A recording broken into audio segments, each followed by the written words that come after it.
Attention, cette vidéo aborde des sujets sensibles, notamment les agressions sexuelles et le viol. Bonne vidéo. Salut à tous, salut à toutes et bienvenue sur cette chaîne YouTube qui est donc la première vidéo sur cette chaîne YouTube. Incroyable, suis-je devenue youtubeuse ? Peut-être. En tout cas, pour cette première vidéo, je suis pas seule puisque j'ai voulu inaugurer manifestement cette chaîne YouTube avec un sujet pas du tout clivant et pas du tout compliqué à aborder.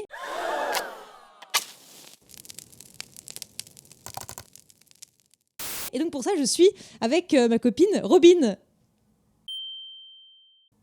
Salut Robin. Salut. Merci d'être là. Alors, tu es artiste, réalisatrice de films porno et aussi productrice. Tu as cofondé ta boîte de prod en 2019. Et tu es aussi syndicaliste puisque tu es dans le CE du SNAP, le syndicat des artistes plasticiens de la CGT. On va en parler aussi. Est-ce que tu peux présenter rapidement ton travail et Puppy Please ? Ouais, et pour celles et ceux qui se sont demandé ce que c'était, CE, c'est Commission Exécutive. Effectivement. Voilà. Bonjour à tous, merci pour l'invitation. Avec plaisir. Donc, Puppy Please, c'est une société de production de pornographie qu'on a montée en 2019 avec Lula Bye Bye et Gordon Birek, dont le sous-titre c'est Insolent, chaud et profond. Et on va placer ça dans le cadre des pornographies alternatives à petite échelle. Ça fait un petit bout de temps que je t'avais proposé qu'on fasse quelque chose ensemble, parce que je t'avais proposé qu'on fasse quelque chose ensemble au moment où est sorti le rapport du HCE, le rapport du Haut Conseil à l'égalité entre les femmes et les hommes, qui est sorti en septembre 2023. Et puis on n'a pas pu le faire avant pour plein de raisons différentes. Et ces derniers temps, je trouvais que c'était intéressant de parler de porno, puisque il se passe un nouveau souffle dans le MeToo du cinéma français, qui a fait suite notamment à la totale indifférence du milieu quant aux accusations de viol à l'égard de Gérard Depardieu, et puis évidemment plus récemment aux prises de parole de Judith Godrèche. Et il me semble que ce que nous a appris MeToo en 2017 et ce que nous apprend MeToo à nouveau aujourd'hui, c'est que la question des violences sexuelles au cinéma, ça va bien au-delà de la question des représentations des violences sexuelles au cinéma. Et que ce qu'on pensait être une violence ou ne pas en être, en fait, était vécu de manière très différente par les actrices, que ce soit sur les tournages ou en amont. Et donc ça force à comprendre les choses en termes de rapport de domination. Et on comprend que, en fait, la manière dont est structuré le cinéma, la manière dont le cinéma donne du pouvoir à certains hommes, que ce soit les auteurs en France ou les producteurs dans le cinéma hollywoodien, c'est un terreau fertile qui exacerbe les rapports de domination qui existent par ailleurs dans toute notre société. Et alors tout ça, ça aurait pu donner lieu à une nouvelle critique féministe, ou en tout cas le renouvellement d'une critique féministe à propos de la pornographie, et pas du tout, puisque au contraire, on assiste plutôt à ce qui me semble être un durcissement des discours abolitionnistes. C'est vraiment la lecture abolitionniste qui a été imposée pour comprendre l'affaire French Bukkake, dont on va parler un peu plus tard, alors que c'était pas évident que ce soit le cas. On aurait pu très bien parler de l'affaire French Bukkake avec une position non abolitionniste, c'est ce qu'on va peut-être essayer un peu de faire. Et ces positions abolitionnistes, on les a entendues d'endroits très variés, d'endroits pas du tout féministes, voire réactionnaires. On les a entendues par exemple dans la bouche d'Emmanuel Macron, mais aussi de la part de forces politiques, associatives, syndicales, qui ont porté et qui ont des relais dans les sphères de pouvoir. Et pour commencer, il faut revenir justement sur cette histoire de l'antipornographie au sein des luttes féministes, puisque c'était pas du tout évident que l'antipornographie devienne un combat d'une certaine partie des luttes féministes. Et ça a commencé à la fin des années 70 aux États-Unis lors des Sex Wars. Et peut-être que Robin, tu peux nous raconter un petit peu cette histoire. Ce qui se rejoue en ce moment avec le rapport du HCE et 2 ans avant avec le rapport du Sénat, 1 an avant, pardon, avec le rapport du Sénat qui était aussi sorti en septembre dernier, c'est en effet une actualisation des sex wars ou féministes sex wars. Ça a été un peu la première occurrence de ces argumentaires d'un côté dits abolitionnistes, donc qui en gros reprennent la logique d'abolition de l'esclavage, cette idée-là, pour dire que en gros la pornographie, le travail du sexe est en gros un esclavage moderne qui érotise la domination masculine. Donc ça, c'est le camp abolitionniste qui vise en gros l'interdiction de la pornographie pour lutter en faveur des droits des femmes. Et en opposition à ça, il y avait un camp qu'on appelle en gros le camp pro-sexe, mais qui a plein encore de subdivisions à l'intérieur de pro-sexe, on va dire pro-droit, enfin voilà, il y a plein de féminismes différents à cet endroit-là. Et ces deux camps s'opposaient. Donc le deuxième camp, il dit qu'en gros, le travail du sexe est un travail et que, comme n'importe quel travail, il doit être encadré de certains éléments, comme par exemple la lutte syndicale, ou en gros lutter pour des meilleures conditions de travail. Voilà, ça c'est les deux camps. Et en vrai, ce conflit au sein du féminisme, il est hyper important. C'est un espèce de clivage historique qui donne vraiment deux branches. Et c'est aussi à partir de ce moment où on commence vraiment à parler des féminismes et pas juste du féminisme. Ouais. Et un truc qui me semble important de préciser, c'est que les féministes anti-pornographie étaient vraiment des féministes. C'était vraiment... et aujourd'hui, bon, là on pourra en discuter parce que je pense que ça a quand même un petit peu changé, mais il y a encore des féministes aujourd'hui qui sont des vrais féministes, entre guillemets, qui ne sont pas des antiféministes, parce qu'on entend beaucoup de discours antiféministes qui utilisent des choses. Voilà. C'était porté par notamment Catherine McKinnon et Andrea Dworkin, qui sont vraiment des militantes féministes. Et que c'est important d'avoir en tête quand on parle de la question de la pornographie, qui est vraiment un clivage au sein des luttes féministes, quoi. Ouais, complètement. Et moi, je pense que c'est ce qui me passionne dans ces sujets-là, c'est que des fois, j'ai l'impression que... Enfin, je sais pas, des fois, on peut dire « Ah oui, ça, c'est le féminisme et fin de la question ». Et en fait, c'est vraiment à partir du moment où on commence à traiter les questions de pornographie, on rentre vraiment dans des subtilités et où on peut pas... on peut pas se dire, on peut pas simplifier la question. D'un coup, on a cette espèce de, deux argumentaires qu'on peut entendre d'une certaine manière des deux côtés. Et si je m'intéresse aussi beaucoup à ces questions, c'est aussi lié à des questions de justice aussi à un moment. Ces théories féministes, elles se traduisent par des lois et des impacts hyper concrets pour l'industrie de la pornographie, pour les travailleuses du sexe, pour en fonction de qu'est-ce qu'on a le droit de dire, qu'est-ce qu'on n'a pas le droit de dire, de faire. Et c'est... en fait, il y a une notion de conflit, et du coup, dans les questions de conflit, on va vers des questions de justice, qu'est-ce qui est juste, qu'est-ce qui est OK, qu'est-ce qui n'est pas OK. Et là, en fait, ça pose la question de quelle voie du féminisme on choisit d'écouter. Ouais. Et il y avait notamment quelque chose qui a un peu mis le feu aux poudres dans les années 70, c'était le fait que Linda Lovelace, qui était une actrice porno très connue, qui a joué dans un film qui s'appelle Gorge profonde,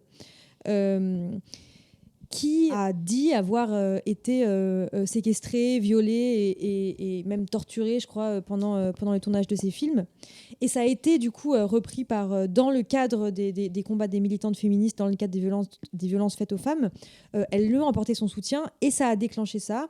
Et il faut bien voir qu'aussi, la fin des années 70, début des années 80, on est aussi dans un discours de la libération sexuelle extrêmement violent vers les femmes. On comprend à ce moment-là la raison pour laquelle les féministes radicales, pour défendre Linda Lovelace, sont allés contre le discours ambiant qui disait que la pornographie, c'était la libération sexuelle. Après, à cet endroit-là, c'est hyper important de préciser un truc, c'est que c'est pas parce que les abolitionnistes luttent contre la pornographie que ce sont les seuls à lutter contre les violences sexistes et sexuelles au sein de la pornographie.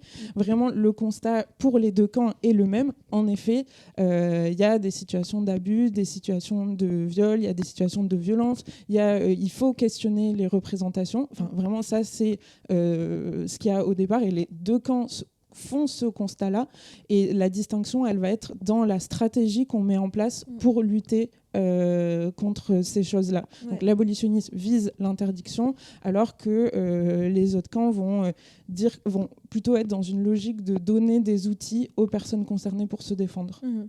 Voilà, et ça, c'est hyper important. Les deux camps luttent contre les violences sexistes et sexuelles. Enfin, chez les féministes, il n'y a personne qui dit que la pornographie est un paradis incroyable. Non. Enfin, Oui. mais comme en fait n'importe quel champ de travail. Oui, donc en France, on est quand même très abolitionniste. Quasiment tous les partis politiques le sont. Les syndicats sont en majorité abolitionnistes. Est-ce que peut-être tu peux expliquer comment est-ce que ça fonctionne le monde de la pornographie économiquement, en gros? Ouais, en gros, structurellement, la pornographie française, il y a vraiment un effet de monopole énorme où il va y avoir en gros 2 entreprises qui ont vraiment un monopole sur l'industrie. Ça va être Jackie et Michel et Dorcel. C'est vraiment les plus connus aussi à l'international, qui vont du coup être des producteurs et des plateformes de diffusion. Donc ils vont avoir leur propre plateforme en plus de diffuser des choses sur les tubes. Ça, c'est aussi la différence entre depuis les années 90, enfin la grosse différence avec aujourd'hui, c'est que quand même la pornographie a beaucoup évolué, notamment avec les tubes et le fait que ce soit diffusé beaucoup gratuitement sur Internet. Mais en tout cas, en France, donc il y a vraiment ces deux... je sais pas si on peut dire acteurs, parce que du coup ça porte à confusion avec les acteurs concrètement qui jouent dans les films, mais en tout cas qui ont vraiment... Deux acteurs économiques. Voilà, acteurs économiques qui ont le monopole. Et après, il va y avoir plein de petits studios indépendants qui finalement rediffusent via les plateformes souvent de Jackie et Michel et de Dorcel. Après, il y a... des fois, on dit la pornographie, c'est toujours pareil. Bon, c'est pas si vrai que ça. En vrai, il y a une multitude d'acteurs au sein de la pornographie. Parce qu'après, vous avez aussi des plateformes comme, par exemple, OnlyFans voilà, ce genre de choses. Où là, du coup, c'est une forme d'ubérisation de la pornographie où, en gros, les travailleuses produisent le contenu qu'elles rediffusent sur ces plateformes. Ouais. Et donc là, c'est une espèce de direct aux petits producteurs d'une certaine manière via une plateforme. Donc là aussi, ça pose plein de questions, mais qui sont plutôt basées aux États-Unis. Et après, il y a plein de petites productions comme la mienne, je ne sais pas si je cite d'autres genres, mais il y a plein de petites productions, petits studios indépendants, mainstream. Voilà. Mais globalement, il y a un gros monopole de Jackie et Michel et Dorcel. Et peut-être, je précise aussi que, parce que souvent les gens ne le savent pas, quand on regarde des films, par exemple, sur Pornhub ou sur Xhamster, ou les grosses plateformes, elles sont toutes tenues par le même groupe qui est basé au Canada, qui avant s'appelait MindGeek et qui a changé de nom. Et comme au début, dans ton introduction, tu parlais un peu de la pornographie aussi comme un genre de cinéma, quelque chose qui caractérise aussi l'industrie de ce cinéma-là, c'est qu'à la différence de n'importe quel autre cinéma, il n'existe pas d'aide à la création pour les représentations du sexuel. Donc, ce que ça veut dire, cette phrase, c'est qu'en gros, le CNC ne finance pas la pornographie.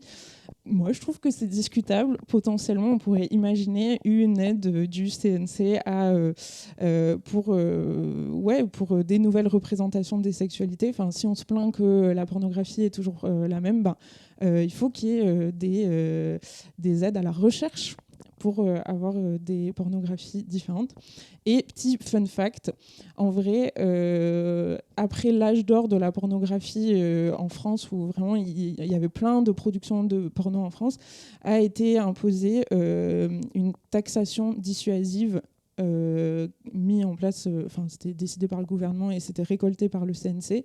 Donc en gros, il y avait une taxation de 33% supplémentaire par rapport aux autres productions de cinéma. Le porno était plus taxé, mais il n'y avait pas de redistribution pour la recherche de nouvelles formes. Et alors cette taxation, elle a disparu depuis 2-3 ans. Et j'avoue que pour moi, c'est un mystère de où est passée cette somme. là, toute cette offensive un petit peu, pourquoi est-ce qu'il y a le rapport du Sénat, le rapport du HCE, etc., ça fait suite principalement à l'affaire French Bukake. French Bukake, est-ce que peut-être tu peux un peu resituer ?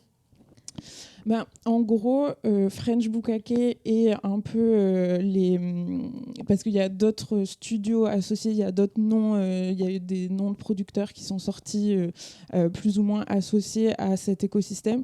Mais du coup, c'était un studio... Oui, c'est une affaire énorme qui a inclus quasiment plein de gens dans plein de monde du porno. Pause, petite précision, le procès n'ayant pas eu lieu, tous les accusés sont bien évidemment présumés innocents.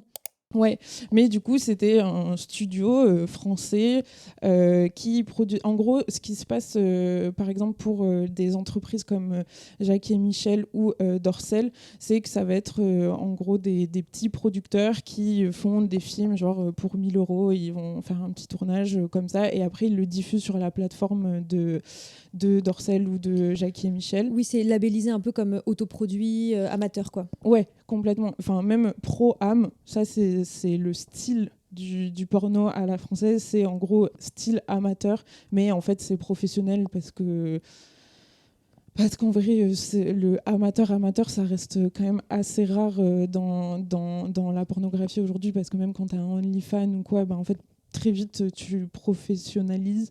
Mais du coup, French Bukake, donc c'était un des studios qui faisait ce genre de petites productions, et en l'occurrence, je sais pas si ça... Enfin, il y a dû y avoir une première plainte qui a été déposée, et en effet, on s'est rendu compte qu'il y avait un réseau assez tentaculaire avec un système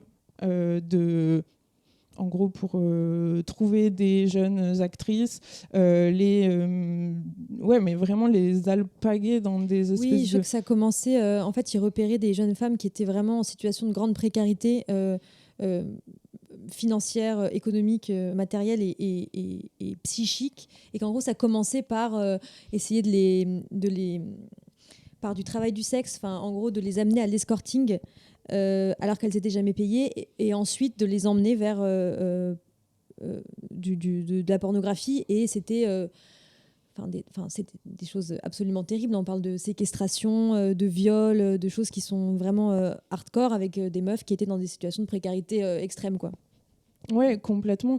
Et que ça se faisait de manière répétitive, et que limite c'est devenu un style du porno français, dans un truc agressif, volontairement crado en vrai, et qui... Enfin, parce que, je sais pas, même dans les titres des vidéos, c'est pas non plus comme si ça essayait de cacher la dynamique. Enfin, c'était vraiment... la stratégie qui faisait vendre, quoi. Et du coup, en ce moment, l'affaire est en cours d'instruction. Il n'y a pas encore eu le procès qui devrait avoir lieu dans l'année. Enfin, en tout cas, on saura la date d'ici, je crois que c'est le 14 mars, qu'on saura potentiellement quand l'affaire sera traitée. Mais en tout cas, ça relève des espèces de dynamiques complètement... abusés, et contre lesquels il faut lutter, quoi. Donc en vrai, c'est super qu'il y ait ce procès, que c'est un espèce d'équivalent de MeToo dans la pornographie. C'est super que la parole aussi se libère à cet endroit. J'ai l'impression qu'il y a eu un gros travail de la part des féministes pour qu'on apprenne à faire la distinction entre le sexe et le viol. Le viol, ce n'est pas du sexe, c'est un viol. Enfin, c'est deux choses très différentes, en fait. On viole pas par besoin sexuel ou je sais pas quoi. C'est l'expression d'une domination qui s'exprime au travers de la sexualité. Voilà, tout à fait. Et en fait, quand sur un plateau de tournage, il y a un viol, c'est un viol. Parce que, par exemple, ça pose aussi cette question avec le revenge porn. En fait, le revenge porn, c'est un mot... nul, parce qu'on dirait que du coup une pratique qui est en fait une agression sexuelle, en fait si vous n'avez pas le consentement de la personne et que vous diffusez des images sexuelles de cette personne, c'est interdit, vous ne pouvez pas faire ça, ce n'est pas de la pornographie, c'est pas possible, c'est une agression sexuelle. En fait, la majorité des gens ne savent pas ce que c'est un consentement, ne savent pas le reconnaître, le comprendre, et ce genre de distinction, la pornographie peut nous l'apprendre. S'il n'y a pas de consentement, en fait, c'est du viol. Il faut bien comprendre que quand on défend la pornographie, on ne défend pas ce type de pratique Tout ça, ça nous amène à ce fameux rapport du HCE qui est, on peut le dire, un brûlot abolitionniste. Je pense que c'est la meilleure manière de présenter ce rapport, qui a fait beaucoup crier les gens dans l'industrie du porno. Tu vas nous expliquer pourquoi. Alors, premièrement, c'est cette idée qu'il n'existerait qu'une pornographie hétérosexuelle et de fait violente en soi. Donc déjà, il y a quelques angles aveugles, parce que même sans parler du champ de la pornographie alternative, où clairement il va y avoir des représentations du sexuel, des personnes avec beaucoup plus de diversité. Oui, mais même, là tu parles de pornographie alternative, mais même dans la pornographie vraiment mainstream, le porno gay par exemple, c'est vraiment un truc... En tout cas, je pense que ça montre certains biais du Haut Conseil de l'égalité entre les hommes et les femmes. Et je pense qu'en fait, c'est aussi ce qui révèle que très souvent, en vrai, la pornographie est utilisée comme un espèce de bouc émissaire. Donc, en gros, la conclusion, ça serait que si le sexisme existe, si le patriarcat existe, c'est à cause de la pornographie. Que finalement, si on annulait la pornographie, si ça n'existait plus, il n'y aurait plus de discrimination. Que finalement, notre imaginaire serait tellement construit par ça que c'est ça qui causerait tous les maux du patriarcat. Avant de développer ça, est-ce que tu peux juste un peu expliquer ce qu'il y a dans ce rapport et d'où il sort et aussi comment il est arrivé après le rapport du Sénat? Parce que ce rapport du HCE, il fait suite aussi au rapport du Sénat. Ouais, le Sénat... c'est un espèce de processus démocratique en vue de l'écriture d'une loi qui va en fait se succéder plein de points de vue différents sur la pornographie. Donc en gros, il y a des associations abolitionnistes, il y a des avocats, il y a des entreprises, il y a des sociologues, il y a des médecins, il y a des actrices, il y a plein de personnes, enfin la liste est longue et c'est possible de voir sur le site de replay du Sénat toutes les auditions qui ont été faites pour l'écriture du rapport et à la fin les rapporteuses font un rapport avec en gros des directions à suivre pour l'écriture d'une loi et en complément de ça a suivi donc le rapport du HCE, mais en fait globalement il y a beaucoup d'opacité pour celui du rapport du HCE et en fait on ne sait pas trop comment il a été écrit, sur quelles statistiques ça se base. C'était déjà le cas pour celui du Sénat, qu'il n'y a que certaines statistiques qui sont écoutées et pas d'autres. Enfin, donc on voit des espèces de biais à cet endroit-là. Et pour le HCE, c'est encore plus fort. Oui, le rapport du HCE est encore pire puisqu'il reprend le rapport du Sénat en enlevant encore plus et en supprimant tout ce qui ne va pas dans le sens des abolitionnistes. Ouais, complètement, beaucoup. Enfin, c'était déjà le cas au Sénat où vraiment quand on écoute l'audition et qu'à la fin on écoute la conclusion des rapporteuses, on est en mode mais est-ce que ça a été écouté ou pas ce qui a été dit, enfin, très souvent en fonction de la ligne des personnes qui parlent et c'est encore plus visible pour le rapport du HCE. Et globalement, la conclusion, c'est dit en des termes juridiques et pas toujours très clairs, mais la conclusion du rapport du HCE, c'est qu'il faut faire une proposition de loi qui vise l'interdiction de la pornographie. C'est une très belle idée. Après, techniquement, Mais en plus, là, on va pas rentrer dedans parce que sinon on y est encore après-demain, mais rien que définir la pornographie, en fait, c'est très difficile.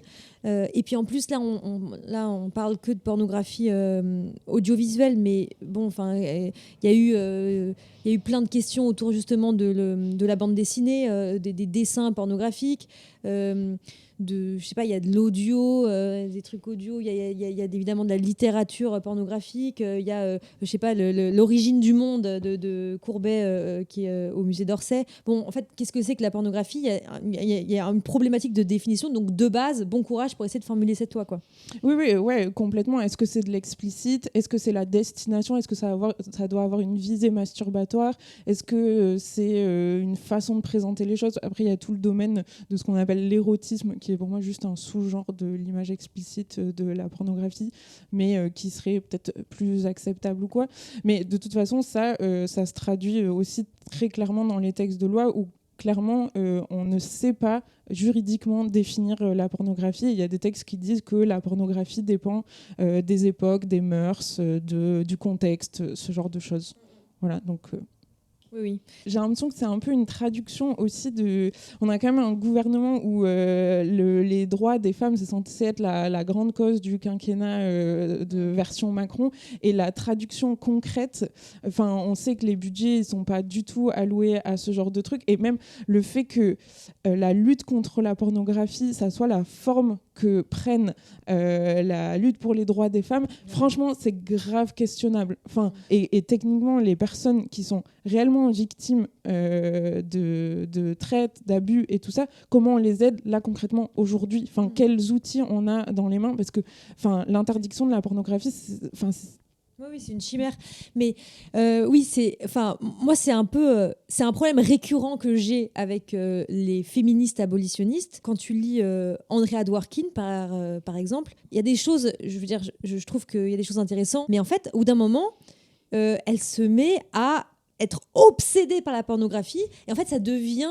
l'unique problème des femmes, c'est la pornographie. Je crois que c'est dans Les femmes de droite, si je dis pas de bêtises, de Andrea Dworkin, mais elle se met à faire des schémas avec vraiment des trucs absurdes. Genre, t'as toujours au centre la pornographie, et après, t'as le capitalisme, les catastrophes naturelles, des trucs genre délirants. Et on se retrouve vraiment on oublie tout le reste. C'est-à-dire que la seule exploitation des femmes, c'est la pornographie, quoi. C'est ça le problème. Le fait de penser que le problème fondateur des femmes, c'est la pornographie, c'est absurde. En plus, le patriarcat, ça n'a pas attendu YouPorn, MindGeek pour exister, quoi. Ouais, complètement. Et le cinéma, le fait, tu vois, t'introduisais avec le MeToo cinéma, en fait, des enjeux de violences sexistes et sexuelles, en fait, ça a aussi lieu dans le cinéma non pornographique. Et je crois pas encore que, personne n'a comme ligne politique d'interdire le cinéma, malgré l'horrible milieu que c'est, tu vois. Ouais. Et ça tourne à de l'ordre... c'est un truc qui tourne à l'obsession. Et je sais pas, ça donne pas tant d'outils de manière très pratico-pratique tous les jours pour lutter contre les violences sexistes et sexuelles, de s'entêter sur ces questions. Et d'ailleurs, c'est rarement des personnes hyper concernées par la question. Oui, très clairement. Et d'ailleurs, dans le rapport du HCE, il n'y a eu aucune actrice. Ouais. C'est quand même dingue, quoi. Oui. Souris, on n'a pas eu le temps. Ouais. Donc, la publication de ces deux rapports, ils sont arrivés à cause de l'affaire French Bukkake dont on a parlé tout à l'heure, donc qui mettait en cause une grande partie du porno français, dont Jackie et Michel et Dorcel. Et Dorcel, très peu de temps après les accusations de viol, ils ont annoncé qu'ils lançaient une charte éthique du porno. Qu'est-ce que tu penses de cette charte éthique ? Bon, je sais pas si je vais arriver à faire tout dans l'ordre, mais en fait, cette charte, c'est de toute façon, c'est des espèces de stratégies de labellisation qui sont courantes dans n'importe quel secteur. Et au début, on parlait de monopole. Et en fait, une charte, ça permet surtout de renforcer des monopoles. Une charte, ça n'a aucune valeur contraignante. Il n'y a pas l'instruction il n'y a pas des contrôles. Comment on dit les gens qui contrôlent les conditions de travail, inspecteur du travail. Voilà, l'inspection du travail qui va venir et qui va se baser sur une charte. Une charte, c'est juste, moi avec mon asso, je peux écrire une charte aussi. On peut en écrire une là si tu veux, une charte. On va en écrire une. Comptez sur nous. Voilà. Donc ça n'a pas plus de valeur que la charte que nous écrirons toutes les deux. Même si on dit qu'on a une charte, et si tu mets une charte sur ta chaîne YouTube, elle va avoir l'air beaucoup plus sérieuse. Les gens vont dire waouh, ça a l'air sérieux. En fait, c'est à ça que ça sert. C'est aussi pour ça que c'est une opération marketing.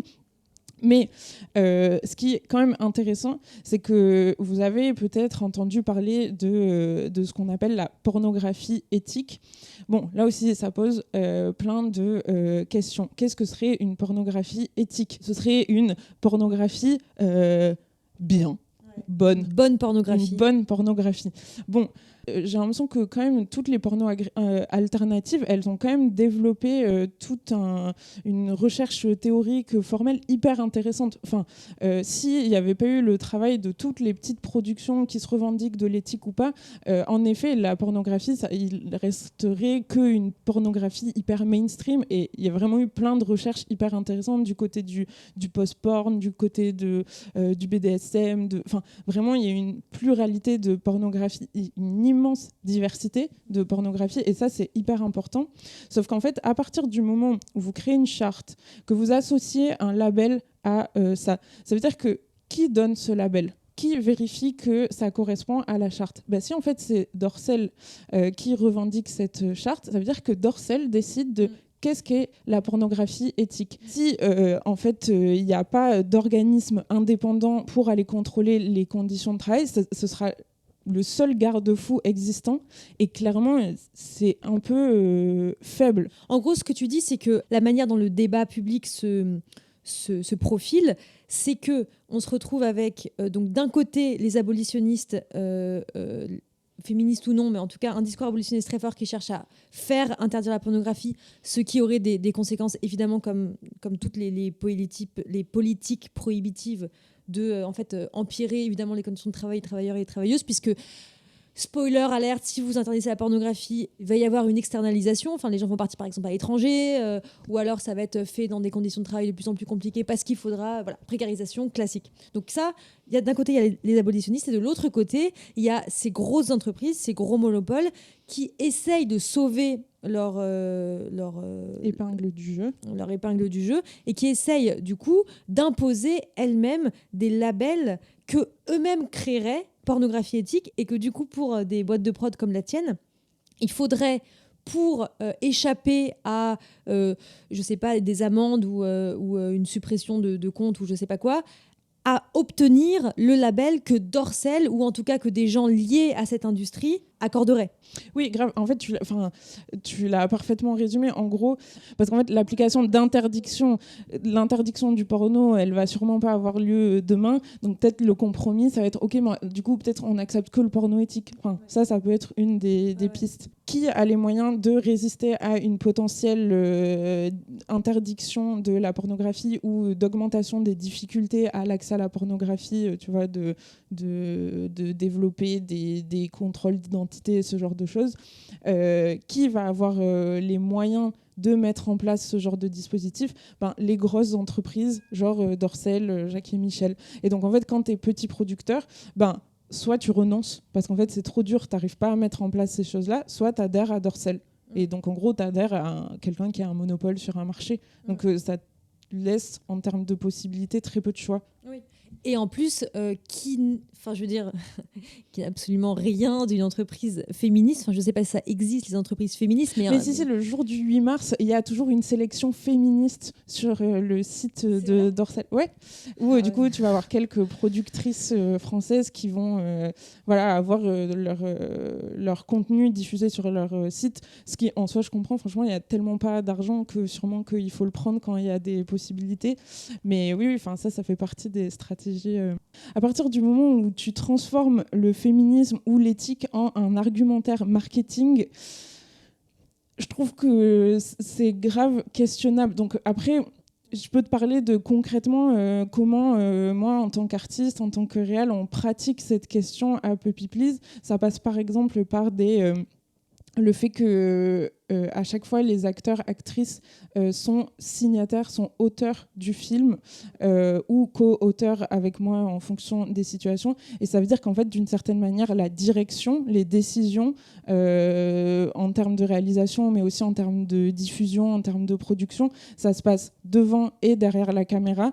Et très souvent sur le tournage on coupe et du coup l'actrice a dit j'ai plus envie que ça se passe comme ci ou comme ça, et donc là en fait il y a une forme d'exercice de renversement des rapports de pouvoir autour de la caméra. Du coup faire des contrats de travail, ça veut dire avoir une médecine du travail adaptée, avoir des rémunérations cohérentes, avoir des accords de branche, avoir des tarifs minimums, ça, moi, je trouve que c'est des trucs qui ressemblent à ce qu'on pourrait appeler une pornographie féministe.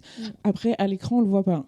c'est un peu la même chose qu'au cinéma, c'est-à-dire que en fait, des films féministes ou des films qui ont des représentations féministes, c'est pas forcément des films qui sont très didactiques ou qui cochent toutes les cases. C'est pas trop ça l'enjeu. Enfin, on a tous des désirs ambivalents, on vit tous dans un monde compliqué, et le but du cinéma, et a fortiori de la pornographie, c'est de représenter donc les fantasmes dans le cas de la pornographie, de mettre en image des fantasmes, et dans le cinéma, de mettre en image des choses qui sont compliquées. Et c'est pas forcément juste de montrer comment on fait pour être un bon féministe, une bonne féministe. Et en fait, c'est un peu la même chose avec la pornographie, quoi. C'est ça Oui, grave. Et parce qu'en plus, en fait, depuis le début, on parle de la question du consentement pour les acteurs-actrices.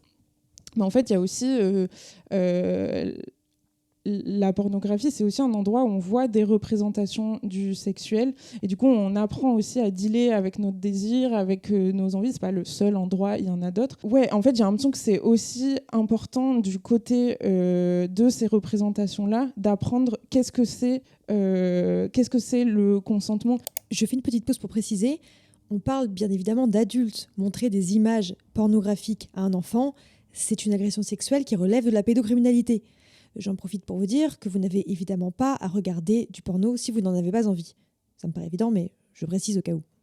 Entre un film où clairement on voit qu'on est dans un rapport BDSM avec des enjeux dominants-dominés, qu'il y a une espèce de mise à distance, peut-être qu'on apprend plus de choses sur le consentement. Je sais pas, il y a souvent cet exemple de la scène de Ratatouille, là, ce dessin animé où à un moment il y a un baiser volé. Je sais pas si t'as... Mais en gros, donc t'as le personnage du cuistot qui va voir la commis, et en gros elle est en mode non, non, non, et finalement il l'embrasse. En termes de consentement, c'est chaud. Et alors qu'en fait ça passe grave crème. En fait c'est un dessin animé, c'est un truc pour les enfants, alors qu'en fait c'est une représentation de non-consentement.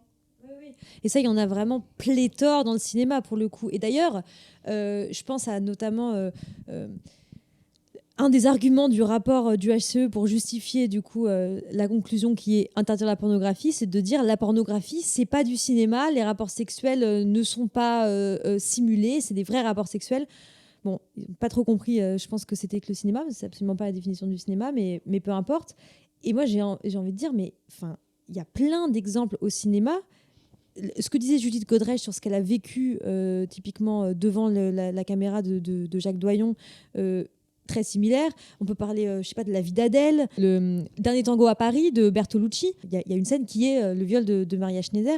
On a du mal à voir autre chose que une alliance avec une droite conservatrice. Oui, grave. Et je pense que moi, je trouve qu'on peut trouver plus efficace comme manière pour aider les femmes à mieux se rapprocher de leur consentement, à mieux exprimer leur consentement. Par exemple, leur donner une meilleure situation économique, plus de droits, avoir des syndicats plus forts, mieux écoutés, voilà, ce genre de trucs. Et des fois, il y a des grosses productions qui sont plus proches de respecter des conditions décentes de droit du travail que des petites productions. En même temps, les petites productions, elles n'ont pas d'autres moyens de financement, et du coup, c'est aussi un endroit où elles se retrouvent coincées. Vu qu'il n'existe pas d'aide publique, c'est hyper compliqué de trouver du financement, à moins de trouver un public, d'avoir une niche, ce genre de truc. Moi, j'ai commencé la pornographie dans le cadre d'une résidence qui s'appelle le Porn Process, et dans lequel on réfléchit à qu'est-ce que ça veut dire faire de la pornographie. C'était en 2019 à l'époque. Et une des phrases, moi, qui m'avait grave marquée, c'était la pornographie éthique, la pornographie alternative, c'est génial et tout, c'est trop bien. Mais en fait, quand je veux aller me branler, je vais sur Pornhub. Et en vrai, là, c'est aussi un autre nœud, j'ai l'impression, théorique et artistique en fait, c'est cette espèce de tension entre qu'est-ce qui déclenche le désir, qu'est-ce qui et avec quoi on est bien après l'avoir regardé. Et c'est vrai que parfois, notre désir est déclenché par des représentations du non-consentement. Et en vrai, ça, en tant que féministe, ça peut mettre mal à l'aise. Et en même temps, j'ai l'impression que ça fait longtemps que les féministes réfléchissent à cette question de la représentation du non-consentement. Les jeux autour du non-consentement n'ont rien à voir avec le non-consentement. Et c'est aussi pour ça qu'il faut comprendre qu'est-ce que c'est le consentement et voilà, qu'est-ce qui fait qu'un accord est valide. Et ça veut dire que des fois, notre désir est déclenché par des choses qu'on ne comprend pas théoriquement, par des situations qui sont de l'extérieur interprétées comme de l'agression. Et ça, c'est très mal à l'aise. Enfin, ça pose une vraie question. Et qu'est-ce qu'on fait de ce challenge artistiquement je sais pas, limite ça donne envie de détailler comment on s'en sort avec Puppy Please pour représenter ces choses-là. Mais par exemple, notre dernier film qui s'appelle Répète, j'aime la police et qui est visible sur le site de Pink Label TV, que vous pouvez aller voir. Il y a une policière qui arrête une voiture, qui va faire un contrôle du conducteur, et en fait après il va y avoir un inversement de la situation de qui est dominant, qui est dominé, et ça va se produire plusieurs fois tout au long du film. Donc en gros ça vient titiller cette espèce de curiosité qu'on a pour les non-consensual consent. Le consentement du non-consentement. Ouais, voilà, c'est ça. Ouais, ok. Et en fait, il va y avoir plein de switch où le dominant va passer dominé, et après il y a un dernier plot twist à la fin, mais je le révèle pas. Il faut aller voir le film. On va spoiler. Dis que t'aimes la police. Ouais, voilà. On va juste un peu terminer sur cette question du syndicalisme, puisque toi, du coup, t'es syndiqué au SNAP, donc à la CGT. La CGT qui est abolitionniste, comme quasiment tous les partis politiques. Ouais.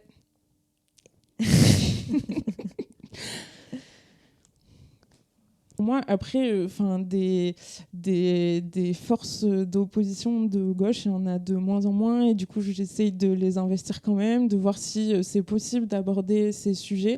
Il y a des petites choses qui bougent. Après, ça prend du temps. Mais la sécurité sociale et les droits des travailleurs de manière générale sont tellement mis en danger que, selon moi, il faut se saisir des outils qu'on a, type le syndicalisme.